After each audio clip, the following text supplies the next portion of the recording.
You ever walked into a tech store and feel like the TVs are staring at you? All that light, the kind that makes your pupils shrink. Huh? It's like being welcomed into the future by a wall of glowing rectangles screaming by me. Big brands, big screens, bigger promises.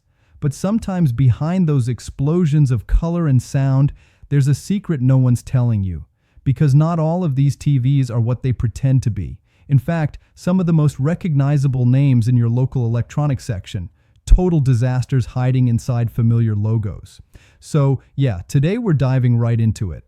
The TV brands you should flat out avoid in 2025. Not because they're cheap, not because they're unknown, but because behind the plastic and branding, things are breaking down fast. Are you ready? Number 12 on the disposable TV. God bless Walmart for trying, but listen, ON is not built for regular human use. This is a name you'd trust for a basic HDMI cable or a pack of AA. Batteries. Not a smart TV. I swear you turn one of these on and you wonder if it's powered by a hamster on a wheel. Menus glitch, apps stall. Some even go completely black for no reason. And customer support non-existent. One viewer wrote to us, "I bought an ON for the garage. It died before my lawnmower warranty expired." Huh. We tested one in-house. Out of the box stuck pixels. Day 3. Wi-Fi stopped connecting unless we stood right next to it. Day 10. It froze on the YouTube loading screen for 17 minutes. Look, if you want background noise in your workshop, maybe, but the living room centerpiece, save yourself the misery. Number 11. Element budget, but make it painful. Remember when your grandma gave you socks for Christmas? Element TVs are kind of like that. Useful in theory, sad in execution. Element comes across like a value pick. But here's what people don't say. The remotes are cheap, the interfaces are ancient, and trying to adjust the picture settings feels like programming a microwave from 1992. Actual review. My Element TV sounds like a buzzing fluorescent light, and that's with the volume off. Oh no, here's the kicker. If something goes wrong, support might send you a replacement part, but assembly instructions. Hope you like puzzles. You know what Element gets right? The box. The packaging is actually very clean. Unfortunately, what's inside doesn't live up to it. Number 10. Westinghouse. The brand from your dad's garage. Yeah, believe it or not, Westinghouse still makes TVS. Or rather, the name gets stamped on TVs made by different mini factories around the world. Quality is a roulette. Panel from Taiwan could be decent. Panel from that lab near the port in Ecuador. Pray for it. One guy messaged us, "I bought a Westinghouse for our vacation cabin, turned it on 6 months later, and every app said incompatible." That was before the sound. Died? Yesesh, they're trying to stay relevant with things like Roku integrations and 4K claims, but under the hood, speeds are awful. Brightness is weak. Build quality, don't sneeze near it. Let's move on. Number 9. Magnavox. Trying real hard to be remembered. What was once a staple in boomboxes and tube TVs is now a ghost brand. Half nostalgia, half disappointment. The best word to describe current Magnavox TVS, confused. Like, are they trying to imitate Roku devices? Samsung panels? Nobody knows. It's like the U I was designed during lunch on a Friday. You scroll through the menus, and it kind of works until it doesn't. And that's the theme with Magnavox. Almost functional. Great for your nephew's first TV. Terrible if you plan to do anything other than watch basic cable during daylight hours. One user tried casting YouTube from their phone. Big mistake. I froze the TV, restarted it, lost all saved settings. If the brand were a person, it'd be that guy who shows up late with a half-thought-out plan, but insists he can fix it with duct tape. Number 8, Polaroid. Still stuck in snapshot mode.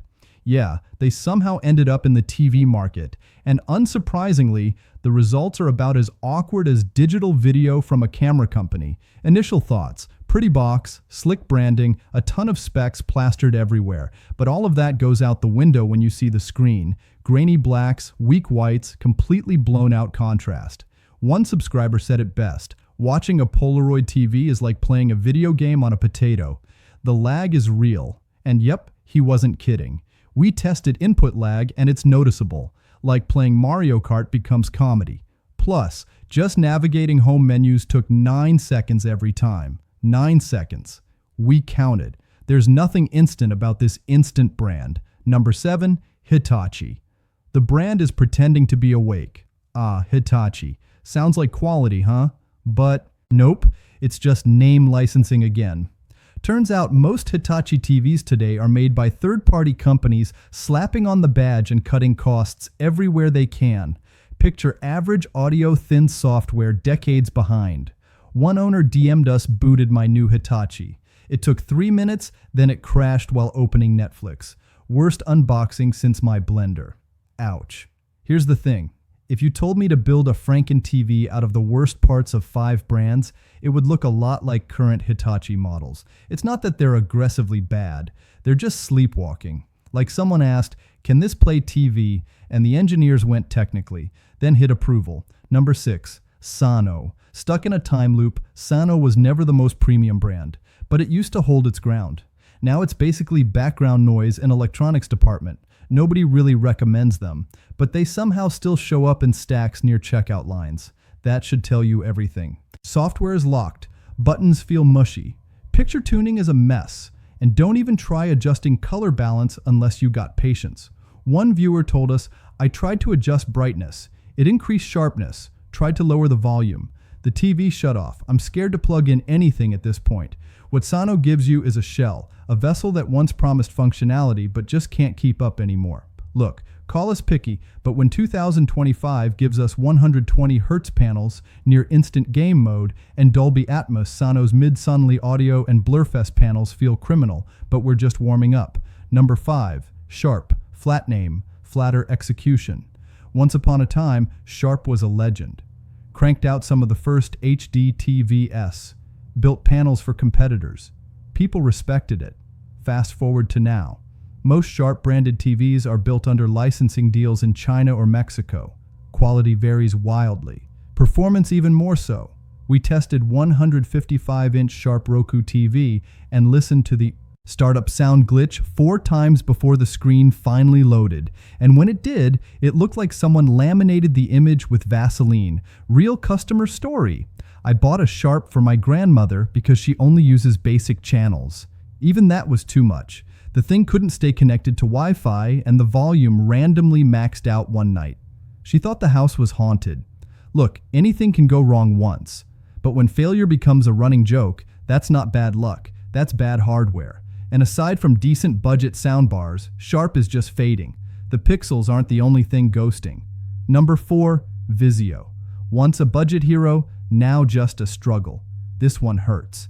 Honestly, Vizio used to be the answer. Didn't want to pay Samsung money? Cool, buy a Vizio. You'd get a bright display, solid 60 Hz gaming, smooth refresh, cheap price, and people trusted them. They were like Costco's unofficial TV brand for years, but something broke. Around 2020, and it's still broken. We've had dozens of viewers in just this year alone say the same thing. The software ruins the whole experience. SmartCast sounds good on paper. Built-in streaming, remote casting, nice.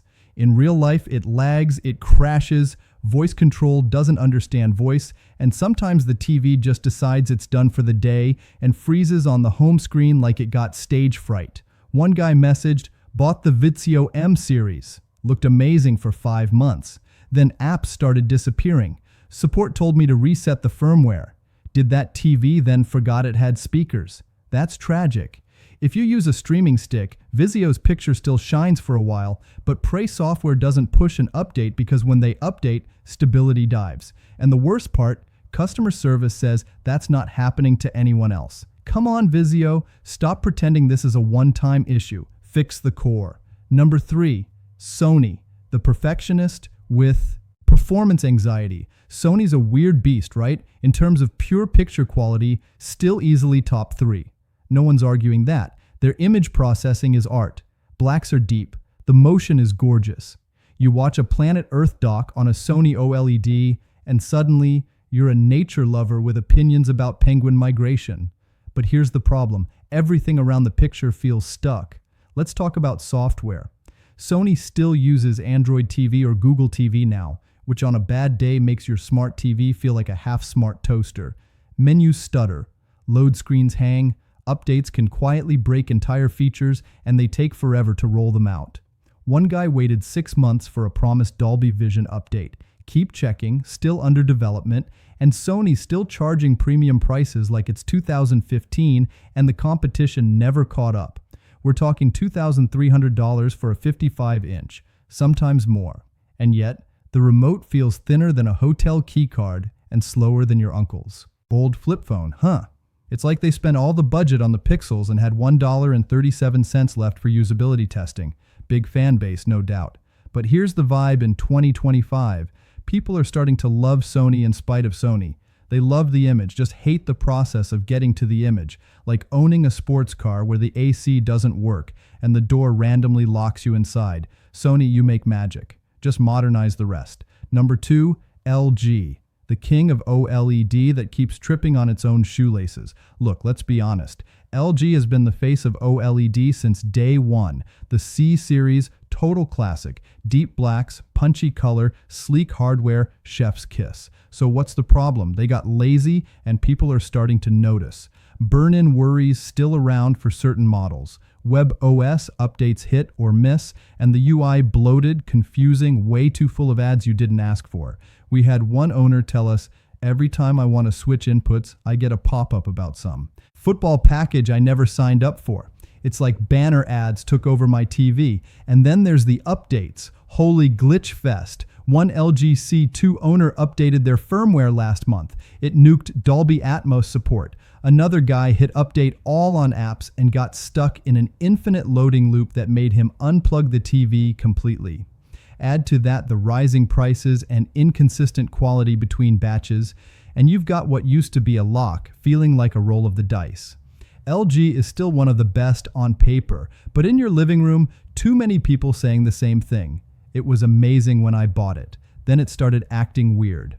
LG, you've got the crown. Just stop digging potholes in your own road. That brings us to number 1, Samsung, the king of brightness, addicted to ads. No surprise here, right? Samsung is still the big dog. Walk into Best Buy and it's all Samsung down the wall. The QLEDs, Neo QLEDs, Quantum this, Infinity that, and they look stunning in store. Bright, sharp, colorful, no argument. But when you bring one home and live with it, let's talk Tizen. That's their smart TV OS. In 2025, it's a bloated, clunky billboard. Pop-ups, ads on the home screen, constant recommendations for shows you don't watch, platforms you didn't ask for. One angry user told us, I bought a $2,000 TV and the first thing it did was play an insurance ad. I turned off the ad settings. Still got the ad, just in another window. Samsung's picture is great. You can't take that away. They tuned their HDR beautifully. And for gaming, the latency is among the best, but they're monetizing everything. The hardware is yours. The software experience belongs to Samsung and their advertisers. It's like buying a high-end stereo, then having it interrupt your music every 10 minutes for a word from your sponsors. People are mad, and rightfully so. Game performance, check. Color tuning, check. Respect for your living room, unchecked. Samsung's smartest person in the room complex is making them forget who their real customer is.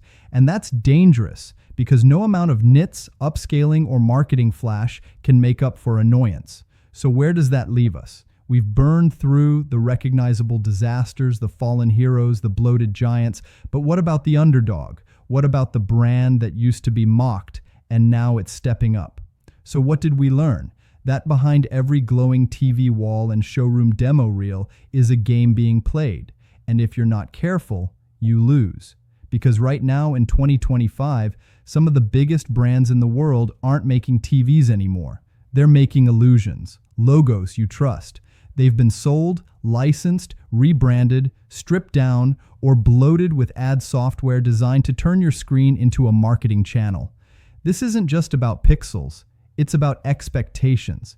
It's how tech that used to be reliable, offline, and simple has turned into something needy, loud, and sketchy. Samsung wants your living room to double as a billboard.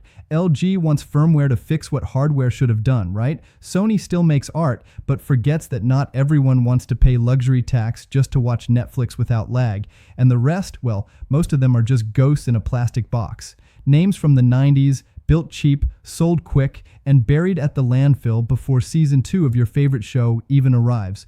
But here's the part they don't want you to notice. Real quality still exists. It's just not where you expected.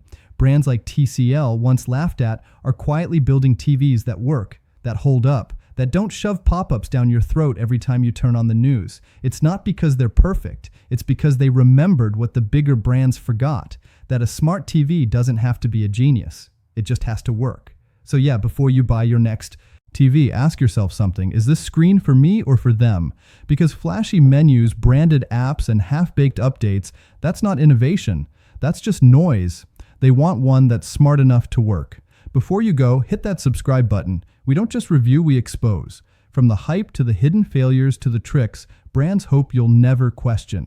So hit like, tap subscribe, and join thousands of smart shoppers who already know. Smart spending starts with asking smarter questions.